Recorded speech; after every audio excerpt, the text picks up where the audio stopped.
Hi guys, so we're here to capture photos for challenge number 2, which is Silence is Golden. Our task is to encapsulate the peaceful charm of a place with hardly a soul to be seen. That was the task. And when I first thought about that task, my first thought was a big wide landscape. So here we are, about 3,000 miles from home. We're on a trip visiting family and friends, and we're about 4 hours away from our destination, out in the middle of nowhere, as you can see behind me and around me.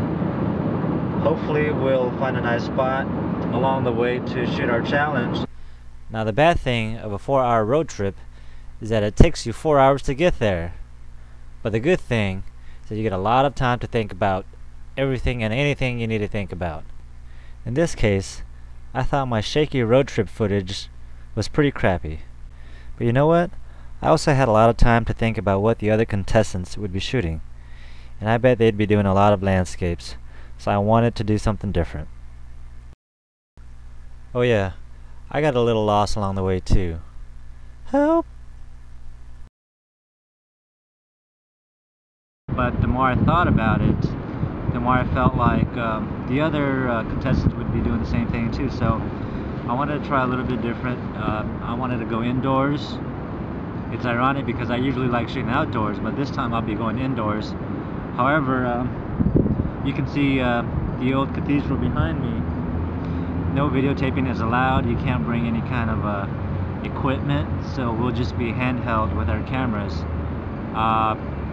Obviously you have to be quiet inside the church, so I won't be able to record as much. I'll have to be whispering. Hence, this is why we're outdoors in front of the church filming this. Now, why are we in front of this church? I want to try to capture the peaceful calm of being inside a church. Capture the aisles, capture the pews. I mean, it's always, the church is always seen as the sanctuary, so I hope to capture that. I also wanted to play off of what the task asked, which was to capture a place with hardly a soul to be seen. And it's funny those words are chosen because, you know, the church is so spiritual, and when you think of the soul and you think of hardly being there, you think of spirits. So I want to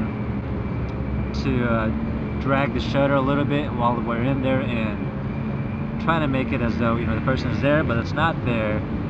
Is that a real person? Is that, you know, a ghost? Just to give that otherworldly effect.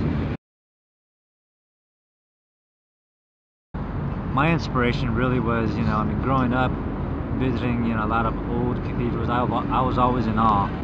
There's just a sense of wow, you know, this is something different. This is, I mean, something else is here. So that's my inspiration for this shoot. I mean, I've always wanted to capture the scene, the quiet and the peacefulness inside the church, and that's why we're here.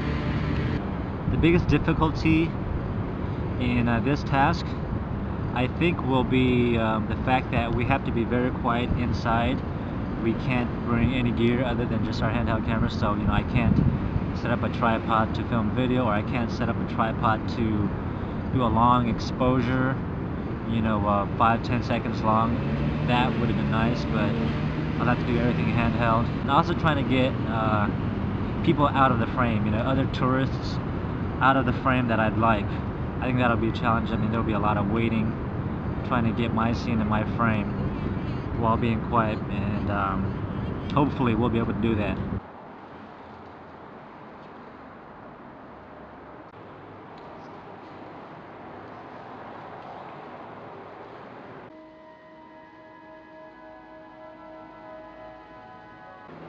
The stained glass to the dome.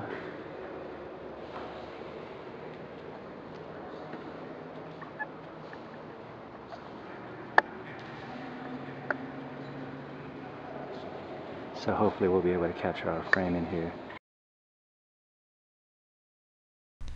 The initial frame I had in mind, even before I stepped into the church, was one from the rear looking towards the altar, with just a dot of a person barely noticeable at the front. Another frame in mind was one that showed the peacefulness and calm inside a church. But ultimately, I decided on this frame. I wanted the frame to come from an angle that was not as typical as something from the rear looking at the front. I wanted to capture the rows and rows of pews, but with added depth. And by dragging the shutter to create motion blur, I wanted to create the notion of hardly being there. But most of all, I wanted the photo to elicit a mood and reaction. I wanted it to connect with the viewer. That's a tough one because I think it's pretty early still. You know, with just one challenge away, it's tough to say that one person will get voted off over the other. I mean, there were 3 in the bottom. Maybe if out of those 3, the Ruby Goldberg contraption leading up to the photo, I mean, I think the judges were, you know, hoping for a little more too. I mean, it felt more like a standard portrait than, you know, something related to the theme. But I mean, with that said, it's still pretty early, so I mean, I never want, you know, people to be, you know, voted off this early because there's so many more challenges up ahead. Who's to say, you know, one person isn't creative over or more creative than the other? Who knows, because it's so early. But if one was to go, maybe that one off of just one photo. I guess I'd say, you know, I mean, good luck to the rest of the contestants. Thanks DRTV for hosting this contest. Being able to take part in it has been cool already. I'd love to get a chance to meet everyone, you know, the team and stuff. But if that doesn't happen, then hey, you know, I mean, I look forward to watching the upcoming videos